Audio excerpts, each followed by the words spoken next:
തള്ളം ഗുത്തക്ക ദിം ദിന്നക്ക് ദിം ദിന്നക്ക് തരികിട തകത ദിം ദിന്നക്ക് ദിന്ത തരികിട തള്ളം ഗുത്തക്ക ദിം ദിന്നക്ക് ദിം ദിന്നക്ക് തരികിട തകത ദിം ദിന്നക്ക് ദിന്ന തരികിട തള്ളം ഗുത്തക്ക ദിം ദിന്നക്ക് ദിം ദിന്നക്ക് തരികിട തക ദിം ദിന്നക്ക് ദിന്ന തരികിട തള്ളം ഗുത്തക്ക ദിം ദിന്നക്ക് ദിം ദിന്നക്ക് തരികിട തക ജിം ജിം തക്ക ജിം ജിം ജണ്ണു ജിം ജിം ചെണ്ണ ജണ്ണ ജണ്ണ ജിം ജിം ജണ്ണു ജിം ജിം ജിമ്മി ജിം ജിം ജണ്ണ ജണ്ണ ജണ്ണ ജിം ജിം ജണ്ണു ജിം ജിം ജിമ്മി ജിം ജിം ചെണ്ണ ജണ്ണ ജണ്ണ ജിം ജിം ജണ്ണു ജിം ജിം ജിമ്മി ജിം ജിം ചെണ്ണ ചെണ്ണ ചെണ്ണ തം തക്കിട്ട ദിം തക്കിട്ട ദും തക്കിട്ട നം തക്കിട്ട തം തക്കിട്ട ദിം തക്കിട്ട ദും തക്കിട്ട തക്കിട്ട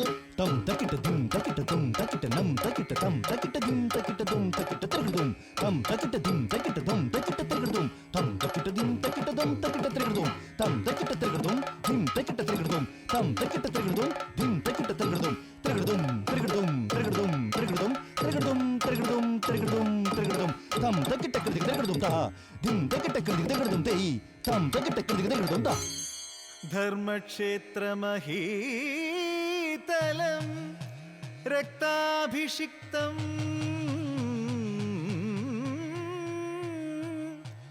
വീണുകർണൻ വീശിയ വൈജയന്തി വേലിൻ വെട്ടേറ്റു ഭീമാത്മജൻ ആർപ്പും വിളികളുമായി ഖഡോൽഖജവധം ഘോഷിക്കയായി കൗരവർ തേർത്തട്ടിൽ പ്രതിയേറ്റുവാങ്ങി പർവ്വത ഭീകരാസുരമുഖം നിസ്തേജമായി.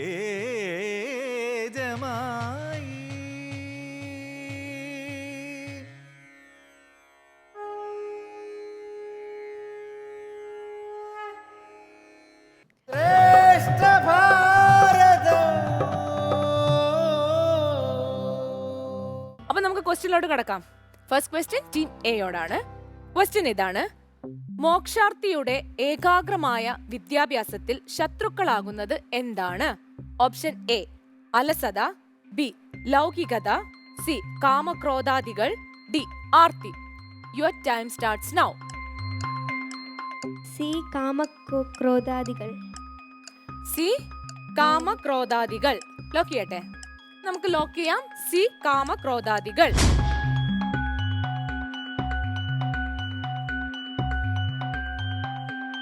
നമുക്ക് നോക്കാം. നിങ്ങൾ പറഞ്ഞ ഉത്തരം ശരിയാണ്. നെക്സ്റ്റ് ക്വസ്റ്റ്യൻ ടീം ബിയോടാണ്. ക്വസ്റ്റ്യൻ ഇതാണ്: ശ്രീരാമകുമാരനിൽ സ്നേഹപൂർണനായിട്ടാണ് ഭരതൻ വരുന്നതെങ്കിൽ മാത്രമേ അയാളുടെ സൈന്യം ഈ ഗംഗാ നദി കടക്കാവൂ എന്ന് പറഞ്ഞ് ഭരതന്റെ സേനയെ പരീക്ഷിക്കാൻ പുറപ്പെടുന്ന ശ്രീരാമ ഭക്തനാര്? A Hanuman, B Guhan, C Bharadwajan, D Gautaman. Your time starts now. B Guhan. B Guhan. നമുക്ക് ലോക്ക് ചെയ്യാം. ബി ഗുഹൻ.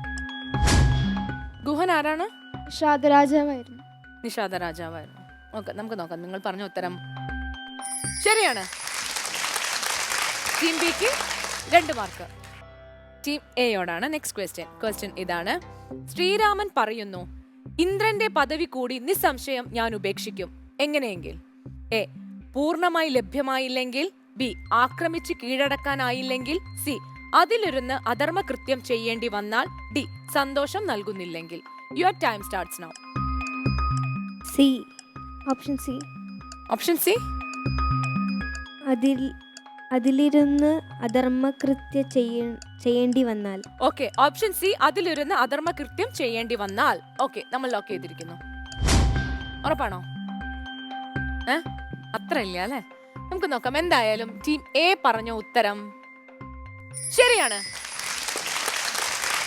ടീം എക്ക് again 2 marks. Okay, next question team ബിയോടാണ്. ക്വസ്റ്റ്യൻ ഇതാണ്: 10 വർഷം തുടർച്ചയായി മഴയില്ലാതെ വരണ്ട ഭൂമിയിൽ കഠിന വ്രതങ്ങൾ അനുഷ്ഠിച്ച് മഴ പെയ്യിപ്പിച്ച മഹാതപസ്വിനിയാണ് A Vaishali, B Arundhati, C Anasuya, D Menaka. Your time starts now.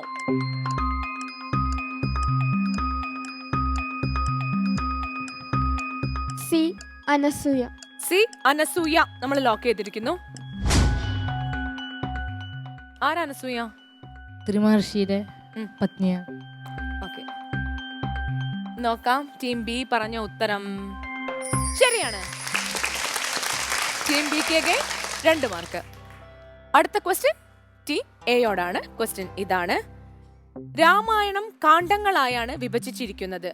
ഉത്തര രാമായണം ഒഴിവാക്കിയാൽ രാമായണത്തിൽ എത്ര കാണ്ഡങ്ങളുണ്ട്? A 7, B 9, C 6, D 11. Your time starts now. Option C 6. Option C 6 നമ്മൾ ലോക്ക് ചെയ്തിരിക്കുന്നു. അതെന്താ അങ്ങനെ പറഞ്ഞേ? ഏതൊക്കെയാ? ബാലകാന്ഡം, അയോധ്യാകാന്ഡം, ആരണ്യകാന്ഡം, സുന്ദരകാന്ഡം, കിഷ്കിന്ധകാന്ഡം, യുദ്ധകാന്ഡം. Too good. നമുക്ക് നോക്കാം. ടീം എ പറഞ്ഞ ഉത്തരം ശരിയാണ്. ടീം എക്ക് 2 mark. Okay, next question team ബിയോടാണ്. രക്ഷണം ഭൂഷണമല്ലോ മഹാത്മനാം ആരുടെ വാക്കുകൾ ആരോട് പറയുന്നു? ഓപ്ഷൻ എ രാമൻ നാരദനോട്, ബി കൈകേയി ദശരഥനോട്, സി രത്നാകരൻ സപ്തർഷികളോട്, ഡി ഗുഹൻ രാമനോട്. Your time starts now.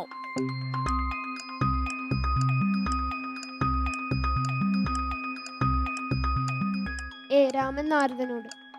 Raman നാരദനോട്. നമുക്ക് നോക്കാം നിങ്ങൾ പറഞ്ഞ ഉത്തരം ശരിയാണോ? നിങ്ങൾ പറഞ്ഞ ഉത്തരം തെറ്റാണ്. ഈ സെയിം ക്വസ്റ്റ്യൻ നമുക്ക് എക്ക് കൈമാറാം. ക്വസ്റ്റ്യൻ ഇതാണ്: രക്ഷണം ഭൂഷണമല്ലോ മഹാത്മനാം ആരുടെ വാക്കുകൾ ആരോട് പറയുന്നു?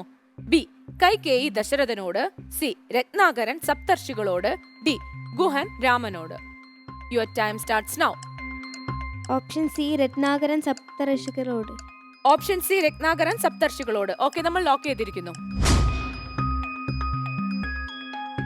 അങ്ങ് വെറുതെ പറഞ്ഞതാണോ അല്ല സന്ദർഭമൊക്കെ മനസ്സിലാക്കി പറഞ്ഞതാണോ?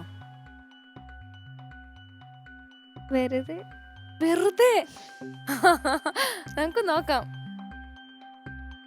നിങ്ങൾ പറഞ്ഞ ഉത്തരം ശരിയാണ്. വെറുതെ ആണെങ്കിലും പറഞ്ഞ ഉത്തരം ശരിയാണ്. ശ്രേഷ്ഠ ഭാരതം.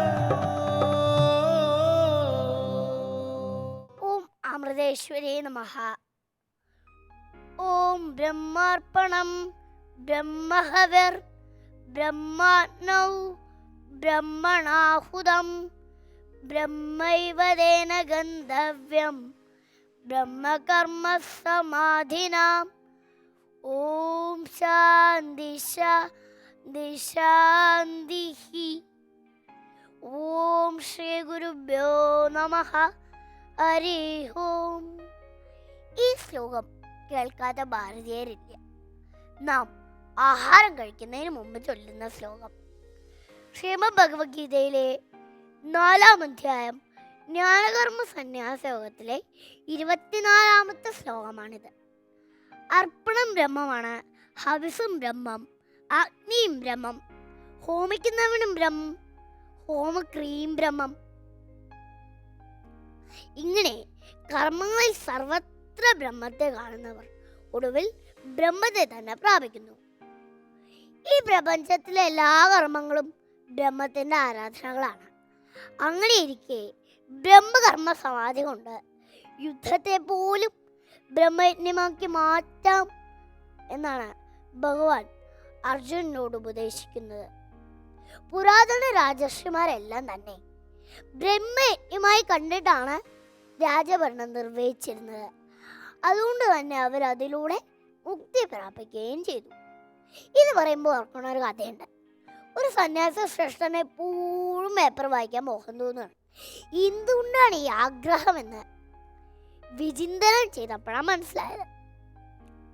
സന്യാസിവര്യന് ഭക്ഷണം പാകം ചെയ്യുന്ന ആൾ ഒരു കയ്യിൽ പേപ്പറും വെച്ചുകൊണ്ടാണ് ഈ കർമ്മത്തെ അനുഷ്ഠിച്ചിരുന്നത്. അപ്പോൾ പാചകക്കാരൻ്റെ ചിന്താതരംഗങ്ങൾ ഭക്ഷണത്തിലൂടെ പകർന്ന് സന്യാസ ശ്രേഷ്ഠനിലെത്താണ്. കർമ്മഗതി വളരെ സൂക്ഷ്മമാണെന്ന് മനസ്സിലായില്ലേ? മന്ത്രം ചൊല്ലി ഭക്ഷണം ഉണ്ടാക്കുന്നതും വിളമ്പുന്നതും ഒരുമിച്ചിരുന്ന അർപ്പണ മനോഭാവത്തിൽ കഴിക്കുന്നതും വളരെ ശ്രേഷ്ഠമാണ്. അർജുനന്റെ വിനയവും പൂർണ്ണ സമർപ്പണവും വലിയൊരു യുദ്ധത്തെ പോലും യജ്ഞമാക്കി മാറ്റി. എന്നാൽ ദക്ഷ പ്രജാപതിയുടെ അഹങ്കാരോ അദ്ദേഹം നടത്തിയ യജ്ഞത്തെ പോലും യുദ്ധത്തിൽ കലാശിക്കാനുണ്ടായത്. കർമ്മത്തിൽ ശുദ്ധി വളർത്തുക എന്നർത്ഥം. ഓം അമൃതേശ്വരി നമഃ. ശ്രേഷ്ഠ ഭാരതം.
അയോധ്യാകാന്ഡത്തിലെ അവസാന കഥാമുഹൂർത്തം.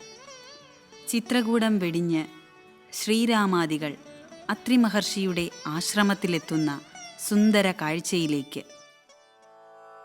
അത്രി തന്നാശ്രമം പുക്കു മുനീന്ദ്രനെ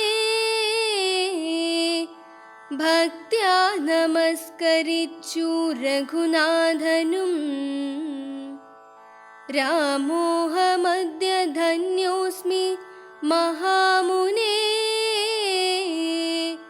ശ്രീമൽപദം തവ കാണായ കാരണം.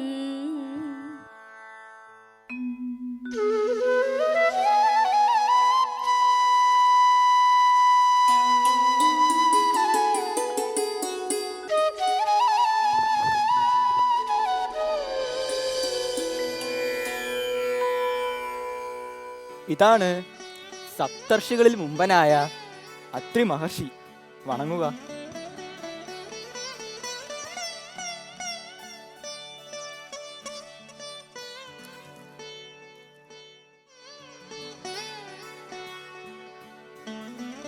മഹർഷേ, ഞാൻ കോസലേശനായ ദശരഥന്റെ പുത്രൻ രാമൻ. ഇത് സീത, എൻ്റെ ധർമ്മപത്നി. ഇത് ലക്ഷ്മണൻ, എൻ്റെ സഹോദരൻ. വരൂ വരൂ, കാത്തിരിക്കുകയായിരുന്നു നിങ്ങളെ ഞാൻ.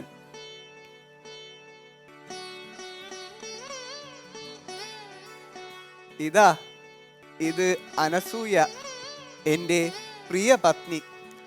10,000 ആണ്ട് ഉഗ്ര തപസ് അനുഷ്ഠിച്ചവൾ. അനാവൃഷ്ടി കൊണ്ട് പ്രപഞ്ചം കത്തിയെരിഞ്ഞപ്പോൾ കഠിന വ്രതങ്ങളാൽ മഴ പെയ്യിച്ചവൾ.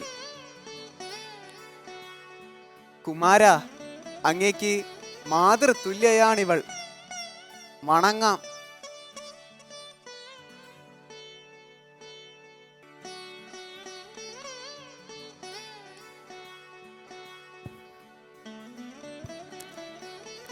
സീതയെ കൂട്ടിക്കൊണ്ടു പോയിക്കോളൂ.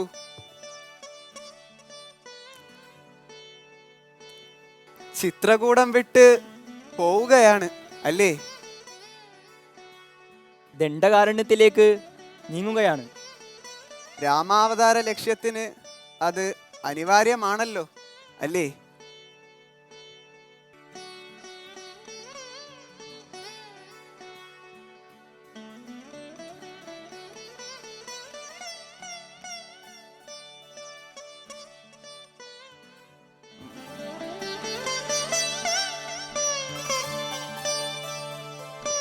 സീതേ, സ്വത്ത്, മാനം, ബന്ധുക്കൾ എല്ലാം ഉപേക്ഷിച്ച് കാടുവാഴാനുറച്ച ഭർത്താവിനെ പിന്തുടരാൻ തീരുമാനിച്ച നീ ധർമ്മത്തിൻ്റെ പ്രതിബിംബം തന്നെയാണ്.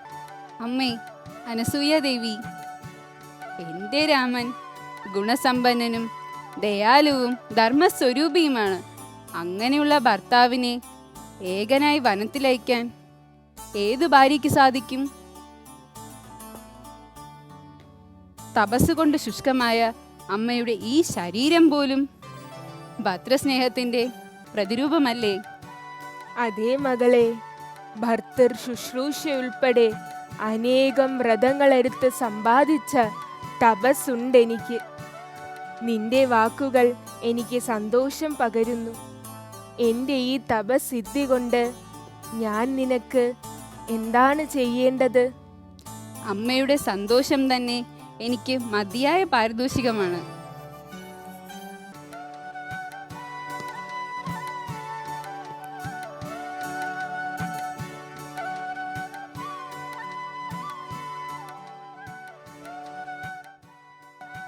സീതേ, ഞാനിതെല്ലാം എന്നു തൊട്ടോ നിനക്കായി കാത്തുവച്ചിരുന്നതാണ്.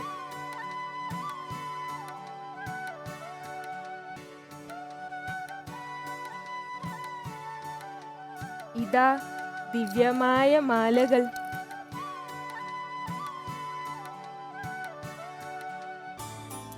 ഈ പുടവ അതിദിവ്യമാണ്. ഈ ചിമിഴുകളിൽ മികച്ച കുറിക്കൂട്ടും അംഗരാഗവുമുണ്ട്. ഇതെല്ലാം അണിഞ്ഞു കഴിഞ്ഞാൽ ഭർത്താവിൻ്റെ മുന്നിലെത്തുമ്പോൾ നിന്റെ തേജസ് 10 മടങ്ങ് വർദ്ധിക്കും.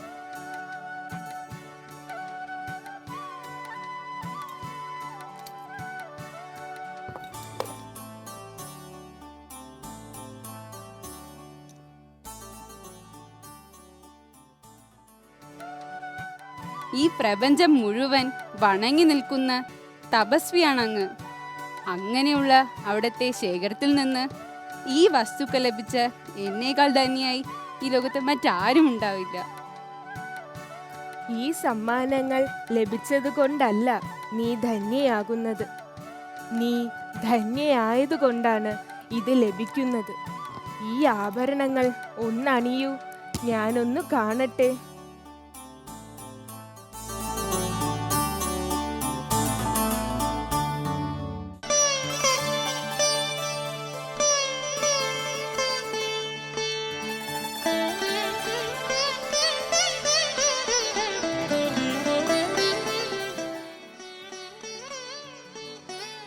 ആരാ?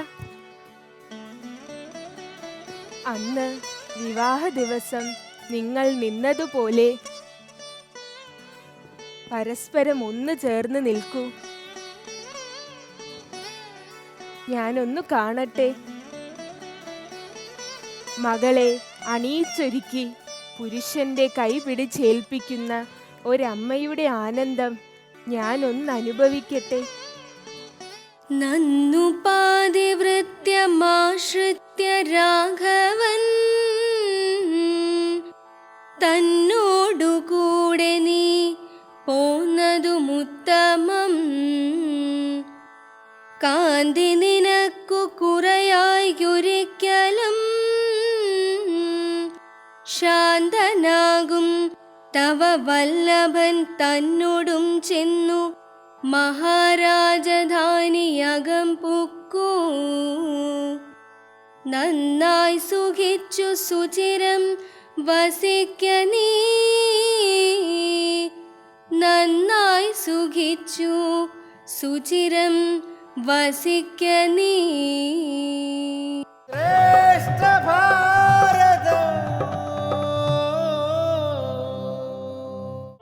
ഹേ മഹാരഥന്മാരെ, ധർമാധർമ്മങ്ങൾ വിശകലനം ചെയ്യേണ്ട രാജസഭയാണിത്. ഇവിടെ അധർമ്മം നടക്കുക എന്നാൽ ഒരു സർവനാശം പടിവാതിൽക്കൽ എത്തി നിൽക്കുന്നു എന്നല്ലേ അതിനർത്ഥം? ധർമാധർമ്മങ്ങൾക്ക് തീർപ്പു കൽപ്പിക്കേണ്ടവരാണ് നാം. ആ നമ്മൾ തന്നെ ജാത്യാന്ധനായ രാജാ ധൃതരാഷ്ട്രർക്കൊപ്പം അന്ധരാവുകയാണോ വേണ്ടത്? അവർക്ക് വെളിച്ചമാവുകയല്ലേ വേണ്ടത്? അവർക്ക് കാഴ്ച കാണിച്ചു കൊടുക്കേണ്ട നാം തന്നെ അധർമ്മത്തിന്റെ വിത്തുകൾ പാകി സർവനാശത്തെ ക്ഷണിച്ചു വരുത്തുന്നത് എന്തിനാണ്? ദുര്യോധനന്റെ ജനന സമയത്തെ ദുസൂചനകൾ അതോർമ്മിപ്പിക്കുന്നു.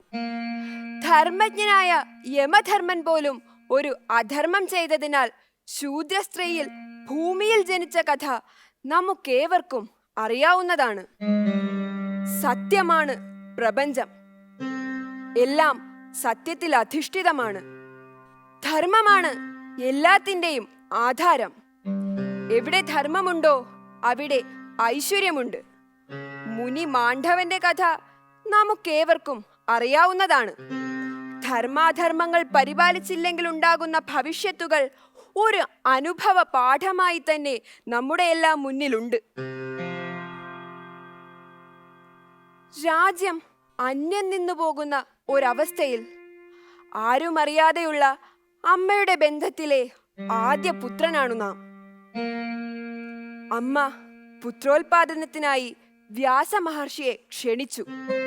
ഹിമാലയ സാനുക്കളിലെ തപസ്സിനാൽ അദ്ദേഹം വിരൂപനും ദുർഗന്ധിയുമായി മാറിയിരുന്നു. മാതാ അംബിക അദ്ദേഹത്തിനടുത്തെത്തിയപ്പോൾ ഏതൊരു യുവതിയും ചെയ്യുന്നതുപോലെ കണ്ണുകൾ അടച്ചുപോയി. അതിനാൽ അവർക്കു ജനിച്ച പുത്രന്റെ കണ്ണുകൾക്ക് പ്രകാശമില്ലായിരുന്നു. മാതാ അംബാലികയാകട്ടെ അവിടെ എത്തിയപ്പോൾ അദ്ദേഹത്തെ കണ്ട് വിളറി വെളുത്തുപോയി. അതുകൊണ്ട് പാണ്ഡൂരവർണ്ണനായ പാണ്ഡു അവർക്ക് ജനിച്ചു. പിന്നെ അംബാലികയുടെയും അംബികയുടെയും നിർദ്ദേശപ്രകാരം ഒരു അന്തഃപുരദാസി അദ്ദേഹത്തിനടുത്തേക്ക് ചെന്നു. എന്നാൽ അവർ പൂർണ്ണ സമ്മതത്തോടെയായിരുന്നു അദ്ദേഹത്തിനടുത്ത് എത്തിയത്. ആ അമ്മയ്ക്ക് ജനിച്ച പൂർണ്ണ ആരോഗ്യവാനായ പുത്രനാണു നാം, വിതുരർ. അതായത് പാണ്ഡുവിന്റെയും ധൃതരാഷ്ട്രരുടെയും വിതുരരുടെയും അച്ഛൻ ഒരാൾ തന്നെയാണ്. ഭീഷ്മ പിതാമഹന്റെ കീഴിലായിരുന്നു ഞങ്ങളുടെ വിദ്യാഭ്യാസം. ധനുർവിദ്യയും പുരാണ ഇതിഹാസാദി വേദാംശങ്ങളും ഞങ്ങൾ പഠിച്ചു. വിദ്യാഭ്യാസം സുഗമമായി കഴിഞ്ഞു. അതിനുശേഷം വിവാഹപ്രായമെത്തിയപ്പോൾ ഭീഷ്മ പിതാമഹന്റെ നിർദ്ദേശപ്രകാരം വിവാഹങ്ങളും നടന്നു. ജാത്യാന്ധനായതിനാൽ ധൃതരാഷ്ട്രർക്കു പകരം പാണ്ഡുവായിരുന്നു രാജാവായത്. അതിനുശേഷം ദേവകൻ എന്ന രാജാവിന്റെ പുത്രിയെ അദ്ദേഹത്തിന് വിവാഹം കഴിച്ചു നൽകുകയും ചെയ്തു. പാണ്ഡുവിന്റെ മരണശേഷമായിരുന്നു ഞാൻ പാണ്ഡവരുമായി കൂടുതൽ അടുത്തത്. അവരെ ഒരുപാട് ആപത്ഘട്ടങ്ങളിൽ സഹായിക്കാനും താങ്ങായി നിൽക്കുവാനും എനിക്ക് കഴിഞ്ഞു. അരക്കില്ലത്തിൽ വെച്ച് കുന്തിദേവിയടക്കം പഞ്ചപാണ്ഡവന്മാരെയും വധിക്കുവാനായി ദുര്യോധനൻ തന്ത്രമുണ്ടാക്കിയപ്പോൾ ഞാനാണ് അവരെ അവിടെ നിന്നും രക്ഷപ്പെടാൻ മാർഗമൊരുക്കിയതും ഗംഗാനദി കടക്കുവാനുള്ള ഏർപ്പാടുകൾ ചെയ്തതും. അതിനുശേഷം യുധിഷ്ഠിരന്റെ രാജസൂയത്തിൽ ഞാനും പങ്കെടുത്തിരുന്നു. പാഞ്ചാലി സ്വയംവരത്തിന് ശേഷമായിരുന്നു അത്. അവിടെ വെച്ച് പാഞ്ചാലിയാൽ സ്ഥലജലഭ്രമത്തിൽ പരിഹാസ്യനാക്കപ്പെട്ട ദുര്യോധനന് പകയും വൈരാഗ്യവുമുണ്ടായി. അത് പ്രതികാരത്തിലേക്ക് വഴിമാറി. പ്രതികാരദാഹത്തിനായി ദുര്യോധനൻ പഞ്ചപാണ്ഡവന്മാരെ ചൂതുകളിക്കായി ക്ഷണിച്ചു. എന്നാൽ മാതുലൻ ശകുനിയുടെ കള്ളച്ചൂതായിരുന്നു അവിടെ നടന്നിരുന്നത്. കള്ളച്ചൂതിനെ എതിർത്തതും പാഞ്ചാലിയെ സഭാമധ്യത്തിലേക്ക് കൊണ്ടുവന്ന ദുശാസനന്റെ പ്രവൃത്തിയെ എതിർത്തതും ഞാനായിരുന്നു. ചൂതുകളിച്ച് യുധിഷ്ഠിരൻ പാഞ്ചാലിയെ അടക്കം എല്ലാവരെയും പണയം വെച്ച് വനത്തിലേക്ക് യാത്ര തിരിച്ചു. അപ്പോൾ ഞാൻ ധൃതരാഷ്ട്രരോട് ശഠിച്ചു മക്കളെ ഉപേക്ഷിച്ച് രാജ്യം പാണ്ഡവർക്കു നൽകുവാൻ. എന്നാൽ അദ്ദേഹം എന്നെ പുറത്താക്കുകയാണ് ചെയ്തത്. ഞാൻ പാണ്ഡവരെ അനുഗമിച്ച് വനമധ്യത്തിലേക്ക് നടന്നു, അവരോടൊപ്പം കഴിഞ്ഞുകൂടി. പക്ഷേ എന്നെ പിരിഞ്ഞ ശേഷം ധൃതരാഷ്ട്രർക്ക് മനസ്സിൽ സങ്കടമുണ്ടായി. അദ്ദേഹം എന്നെ തിരികെ കൊട്ടാരത്തിലേക്ക് വിളിച്ച് ക്ഷമാപണം നടത്തി. അങ്ങനെ ഞാൻ വീണ്ടും കൗരവസഭയിൽ ഒരംഗമായി. ധൃതരാഷ്ട്രരുടെ ഇണപിരിയാത്ത ധർമ്മോപദേഷ്ടാവായി ഞാൻ തുടർന്നു. വനവാസകാലവും അജ്ഞാതവാസകാലവും കഴിഞ്ഞ് ശ്രീകൃഷ്ണൻ ദൂതുമായി കൊട്ടാരത്തിലെത്തി.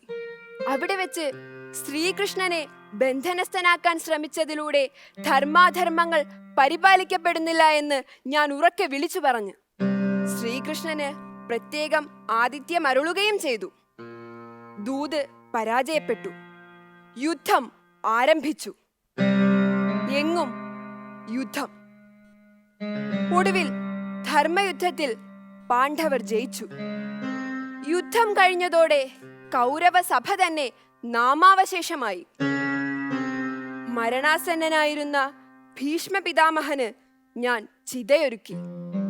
ശേഷം കുന്തിദേവിക്കും ഗാന്ധാരിക്കും ധൃതരാഷ്ട്രർക്കുമൊപ്പം വനമധ്യത്തിലേക്ക് പോയി. ഭരണതുടക്കത്തിൽ പാണ്ഡവർക്ക് വേണ്ട ഉപദേശങ്ങൾ നൽകിയതും ഞാനായിരുന്നു.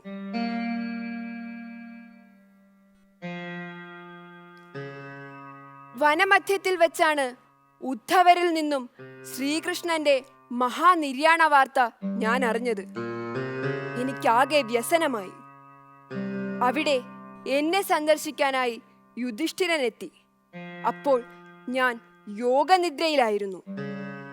എന്നിലെ ചൈതന്യം ഞാൻ അദ്ദേഹത്തിലേക്ക് പ്രവേശിപ്പിച്ചു. അതിനുശേഷം ഞാൻ നിശ്ചലനായി, വിരക്തനായി മാറി.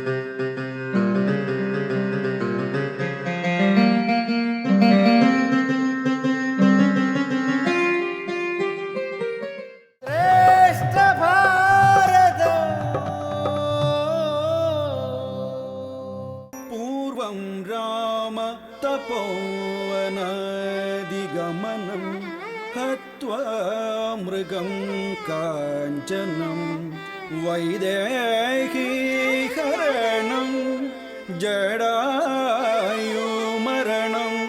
സുഗ്രീവ സംഭാഷണം ബാലി നിഗ്രഹണം സമുദ്രതരണം ലങ്കാപുരി ദഹനം പശ്ചാത് രാവണ കുംഭകർണ ഹനനം യദധി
വന്ദനം വന്ദനം മുനിവൃന്ദമേ വന്ദനം വന്ദനം വന്ദനം മുനിവൃന്ദമേ വന്ദനം ആനനത്തിൽ എൻ്റെ ശോകശോണിമ പടർന്നു ഗിരിനിര പോലെൻ്റെ അസ്ഥികൾ മുനീന്ദ്ര ആനനത്തിൽ എൻ്റെ ശോകശോണിമ പടർന്നു ഗിരിനിര പോലെൻ്റെ അസ്ഥികൾ മുനീന്ദ്ര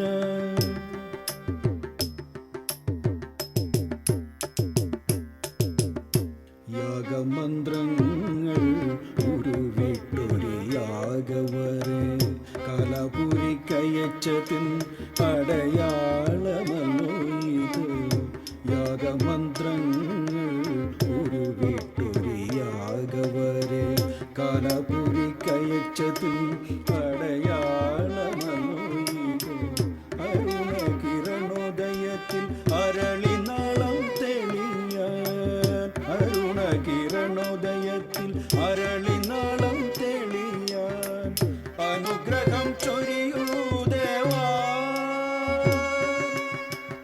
അനുഗ്രഹം ചൊരിയൂ ദേവാ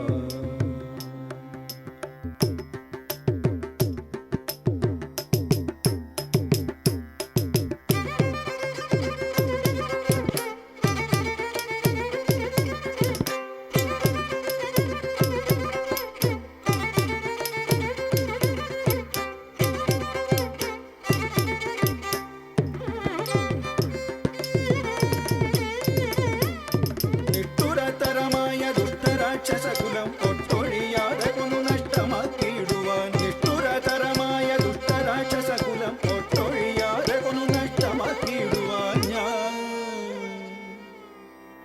ഇഷ്ടാനുരൂപം തപോനിഷ്ഠയാ വസിക്കാൻ സന്തുഷ്ട്യാ താപസകുലമിഷ്ടിയും ചെയ്തു നിത്യം സന്തുഷ്ട്യാ താപസകുലമിഷ്ടിയും ചെയ്തു നിത്യം ശ്രേഷ്ഠ ഭാരതം.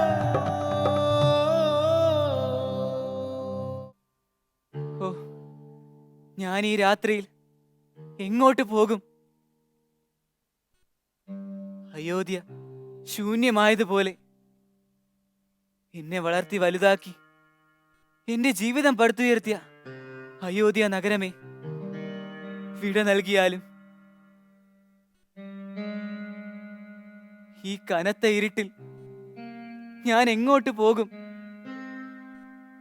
ഇരുട്ട് മുന്നോട്ടുള്ള വഴിക്ക് വിഘാതമാകുന്നു. രാവിതേവരെ മാഞ്ഞിട്ടില്ല. ഈ വീഥികളിൽ ഏതാണ് എന്റേത്? ഇതേതു വീതി? ഇതേതു വീതി? ഇതേതു വീതി? എല്ലാ വീഥികളും അന്യമായി തോന്നുന്നു. എനിക്കിത് വേണം. ഞാൻ വില്ലാളി വീരനാണ്. എന്തിനേയും നേരിടാനുള്ള വരപ്രാപ്തിയുള്ള പുരുഷനാണ്. എങ്കിലും ഈ നഗരമധ്യത്തിൽ എന്റെ കാലുകൾ തളരുന്നു, ശരീരം കുഴയുന്നു. അന്ന് ആ സന്ധ്യാനേരത്ത് ദേവി സീത എന്റെ കാലുകളിൽ വീണ് കേണപേക്ഷിച്ചതാണ്. അതും 7 മാസം ഗർഭിണിയായിരിക്കെ. പോരാത്തതിന് വന്യമൃഗങ്ങൾ മാത്രമുള്ള ദിക്കറിയാത്ത ആ കൊടും കാട്ടിൽ അവരന്ന് അനുഭവിച്ച വേദന ഇതിൽ നിന്നും എന്തു വലുതായിരിക്കും? അവരുടെ കരച്ചിൽ ആ വനാന്തരങ്ങളിൽ അലയടിച്ചു. അന്ന് അവർ ആ കൊടും കാട്ടിൽ,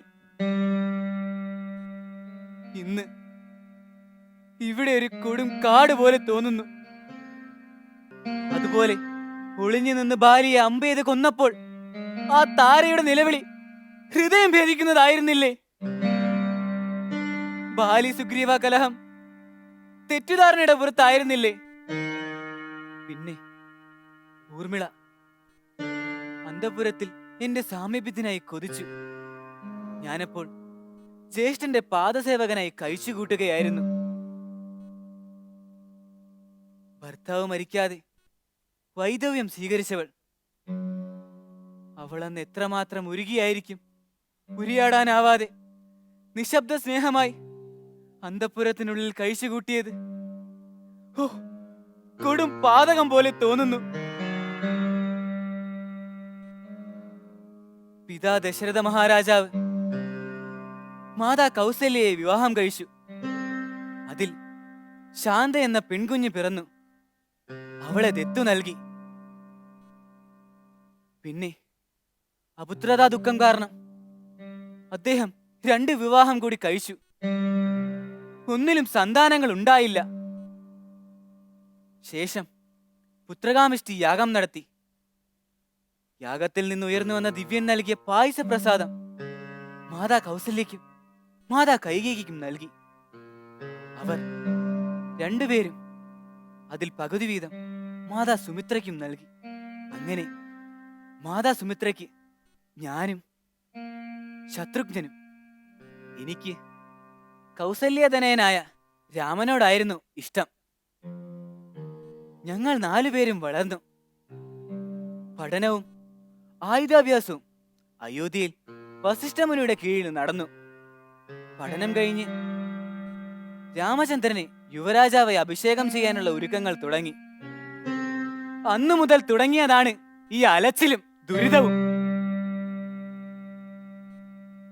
പിതാവ് ദശരഥ മഹാരാജാവ് മാതാ കൈകേയിക്ക് നൽകിയ വരലബ്ധി കാരണം കൊടും വനത്തിലേക്ക് പോയി. ഒപ്പം ഞാനും സീതാദേവിയും അനുഗമിച്ചു. അവിടെ വെച്ച് പഞ്ചവടിയിൽ താമസം തുടങ്ങി. അവിടെ വെച്ചാണ് ശൂർപ്പണഖയെ ശിക്ഷിച്ചത്, കരനെ വധിച്ചത്. മായാവിയായ മാരീചന്റെ തന്ത്രം മൂലം രാവണൻ ഞങ്ങളുടെ ശ്രദ്ധ അകറ്റി സീതയെ ലങ്കയിലേക്ക് കൊണ്ടുപോയി. പിന്നെ ദേവി സീതയെ അന്വേഷിച്ച് കാടായ കാട് മുഴുവനും നടന്നു. ശേഷം സുഗ്രീവനുമായി സഖ്യം ചേർന്ന് ലങ്കയിലേക്ക് പോയി. അവിടെ വെച്ച് രാവണനുമായി യുദ്ധം നടന്നു. യുദ്ധത്തിനിടയിൽ ഞാൻ അബോധാവസ്ഥയിൽ ആണ്ടുപോയി. രാവണനെ വധിച്ചു. അതിനുശേഷം അയോധ്യയിലേക്ക് പോയി. ശ്രീരാമചന്ദ്രൻ രാജാവായി അഭിഷേകം ചെയ്തു. ഞാൻ അദ്ദേഹത്തെ ഭരണത്തിൽ സഹായിച്ചു. അങ്ങനെ ഇരിക്കെ ഒരു നാൾ ഒരു ദിവ്യർഷി അദ്ദേഹത്തെ കാണാൻ വന്നു. പക്ഷേ ഒരു വ്യവസ്ഥ. അവർ സംസാരിക്കുന്നതിനിടെ അറയിലേക്ക് ആരും പ്രവേശിക്കരുത്. ആ വ്യവസ്ഥ സമ്മതിച്ച് എന്നെ അറയ്ക്കു കാവൽ നിർത്തി അവർ സംഭാഷണം ആരംഭിച്ചു. അപ്പോഴാണ് ക്ഷിപ്രകോപിയായ ദുർവാസാവ് വന്നത്. അദ്ദേഹത്തിന് ശ്രീരാമചന്ദ്രനോട് എന്തോ പറയാനുണ്ടായിരുന്നു. ഞാൻ അതിന് അനുവദിച്ചില്ല. അവസാനം എന്നെയും രാജ്യത്തെയും ശപിക്കുമെന്നായപ്പോൾ ഞാൻ അറയിലേക്ക് പ്രവേശിച്ചു. വ്യവസ്ഥ ലംഘിച്ചു. അതിനെ തുടർന്ന് ജ്യേഷ്ഠൻ ശ്രീരാമൻ എന്നെ രാജധാനിയിൽ നിന്നും എന്തിന് അയോധ്യയിൽ നിന്നും പുറത്താക്കി. ഓ, ഞാനിനി എങ്ങോട്ട് പോകും?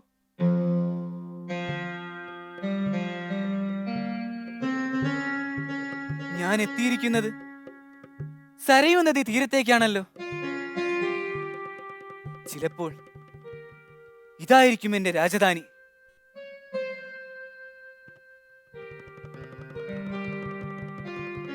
ഒരു സ്ത്രീ ശബ്ദം കേൾക്കുന്നില്ലേ? അത് ഊർമിളയുടെ ശബ്ദമാണോ? അവളുടെ ശബ്ദം ഇങ്ങനെയാണോ? ഹേയ്, എനിക്ക് തോന്നിയതാവാം. ഈ രാത്രിയിൽ ഇവിടെ ആരുമില്ല. ചിലപ്പോൾ സരയൂ നദിയുടെ തേങ്ങലാവാം അത്. ഞാൻ നടന്നു. ജലസ്പർശമേറ്റപ്പോൾ നദിക്കുള്ളിലേക്ക്.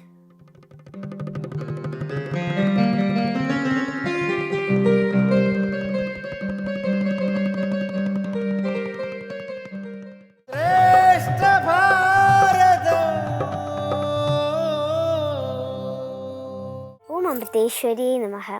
മച്ചിത്താമദ്ഗത പ്രാണാഃ ബോധയന്ത പരസ്പരം കഥയന്തശ്ച മാം നിത്യം തുഷ്യന്തിച്ചരമന്തി ച. ജീവിതത്തിൽ പരമോന്നതമായ ആനന്ദം കൈവരിക്കാനുള്ള മാർഗം ഭഗവാൻ അർജുനന് ഉപദേശിക്കുന്നതായി കാണാം. ഭഗവാൻ ഇപ്രകാരം പറയുന്നു: എന്നിൽ തന്നെ സദാ മനസ്സുറപ്പിച്ചവരും എന്നിൽ ജീവിതമർപ്പിച്ചവരുമായ എൻ്റെ ഭക്തന്മാർ എന്നിൽ സദാ ആനന്ദം കണ്ടെത്തുന്നു. അന്യോന്യം ഭഗവാനെ പറ്റി പറയുക, ഭഗവത് സങ്കീർത്തനങ്ങൾ പാടുക. അങ്ങനെയുള്ളവർ സദാ ആനന്ദചിത്തരാണു.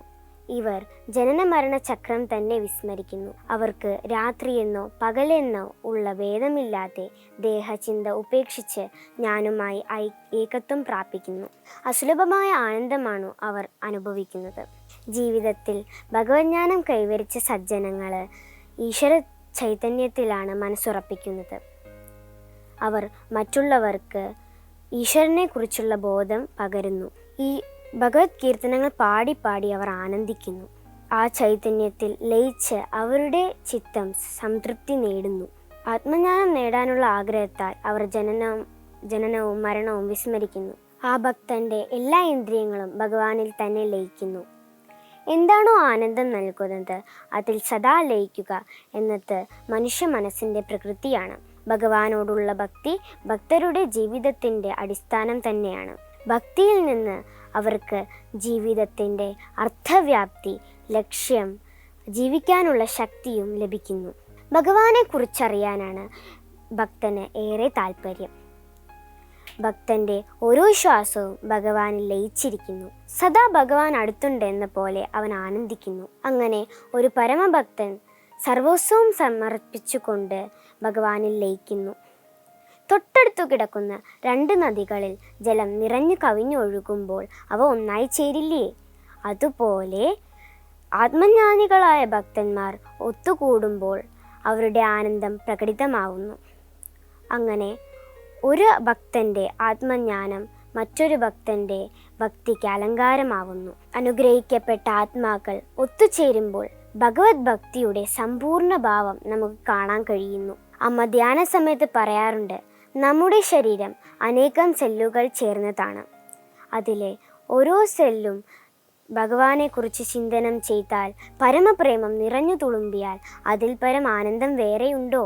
ഗുരു ശിഷ്യന്മാർക്ക് നൽകുന്ന മന്ത്രങ്ങളും ഉപദേശങ്ങളും എല്ലാം ഈശ്വരൻ എന്ന പരമസത്യത്തിലേക്കുള്ള മാർഗങ്ങൾ തന്നെയാണ്. നമ്മുടെ എല്ലാം കാത്തിരിപ്പും ഈശ്വരൻ്റെ പാദപത്മങ്ങളിലേക്കാണ്. അതിനായി ഈശ്വരൻ്റെ കൃപ നമ്മെ ഓരോരുത്തരെയും അനുഗ്രഹിക്കട്ടെ എന്ന് നമുക്ക് ഒരുമിച്ച് പ്രാർത്ഥിക്കാം.